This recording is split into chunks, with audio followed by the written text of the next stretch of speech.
ಮತ್ತು ತಾಲೂಕಿನ ಬಗ್ಗೆ ತಮಗೆಲ್ಲ ಗೊತ್ತಿದೆ. ಕಳೆದ 3 ವರ್ಷಗಳು ಏನೇನಾಗ್ತಾ ಇದೆ ಅಂತೇಳಿ.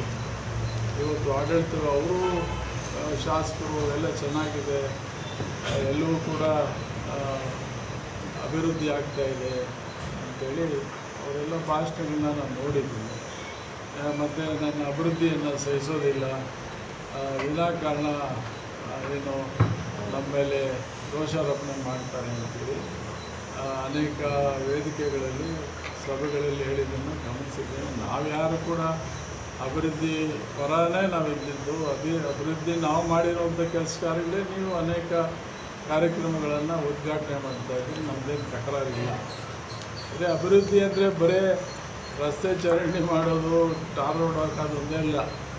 ತಾಲೂಕಿನ ಆಡಳಿತ ವ್ಯವಸ್ಥೆ ಈಗ ನಡೀತಾ ಇದೆ ಅಂತಕ್ಕಂಥದ್ದು ಗಮನ ಹರಿಸ್ಬೇಕು.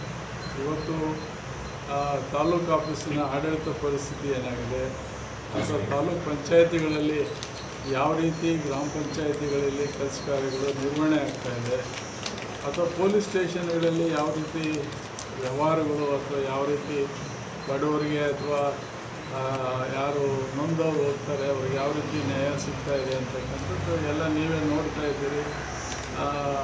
ಹಾಗಾಗಿ ಇವತ್ತು ಸಾಕಷ್ಟು ಬಹುಶಃ ಇವತ್ತು ಅನೇಕ ವಿದ್ಯಾರ್ಥಿನಿಗಳಿದ್ದಾವೆ, ಅನೇಕ ಕಾಲೇಜುಗಳಿದ್ದಾವೆ, ಶಾಲಾ ಕಾಲೇಜುಗಳಿದ್ದಾವೆ.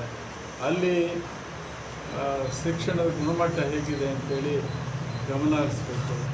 ದುರ್ದೈವ ಇವತ್ತು ನಾವು SSLC ರಿಸಲ್ಟಲ್ಲಿ ನಮ್ಮ ರಾಜ್ಯದಲ್ಲಿ ಚಿಕ್ಕಬಳ್ಳಾಪುರ ಜಿಲ್ಲೆನೇ ಕೊನೆಯಿಂದ 3ನೇದು, 26ನೇ ಸ್ಥಾನದಲ್ಲಿ ಇದ್ದೀವಿ ನಾವು.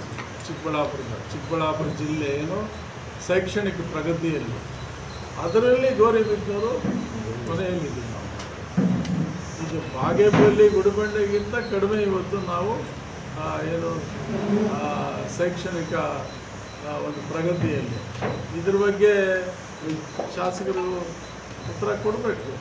ಯಾಕೆ ಈ ರೀತಿ ಆಯಿತು, ಯಾಕೆ ಶಾಲಾ ಕಾಲೇಜುಗಳಲ್ಲಿ ಅಥವಾ ಹೈಸ್ಕೂಲುಗಳಲ್ಲಿ ರಿಸಲ್ಟ್ ಹೇಗೆ ಬಂತು, ಇದೆಲ್ಲ ರಿವ್ಯೂ ಮಾಡಬೇಕು.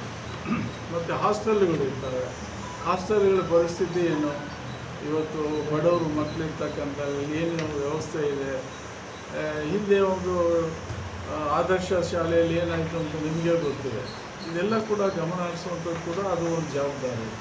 ಬಹುಶಃ ಅದರ ಬಗ್ಗೆ ಅವರು ಹೆಚ್ಚಿಗೆ ಶೈಕ್ಷಣಿಕ ಸಂಸ್ಥೆಗಳು ಶೈಕ್ಷಣಿಕ ಪ್ರಗತಿ ಬಗ್ಗೆ ಹೆಚ್ಚು ಅವರು ಆಸಕ್ತಿಯನ್ನು ಕೊಟ್ಟಿದ್ದು, ರಿವ್ಯೂ ಮಾಡಿದ್ದು ನಾನು ನೋಡಲಿಲ್ಲ. ಯಾಕೆಂದರೆ KDP ಸಭೆಗಳಲ್ಲಿ ಸುಮ್ಮನೆ ನಾಮಕಾವಸ್ಥೆ ಸಭೆಗಳು ಮಾಡ್ತಾರೆ ಬಿಟ್ಟರೆ ರಿವ್ಯೂ ಆಗ್ತಾಯಿಲ್ಲ. ರಿವ್ಯೂ ಆಗಬೇಕು.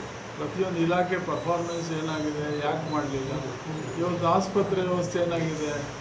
ಇವತ್ತು ಯಾರು ಹೇಳ್ತಾಯಿದ್ರು ಸಿಸೇರಿಯನ್ಗೆ 10,000 ರೂಪಾಯಿ ತಗೋತಾರೆ ಡಾಕ್ಟ್ರುಗಳು.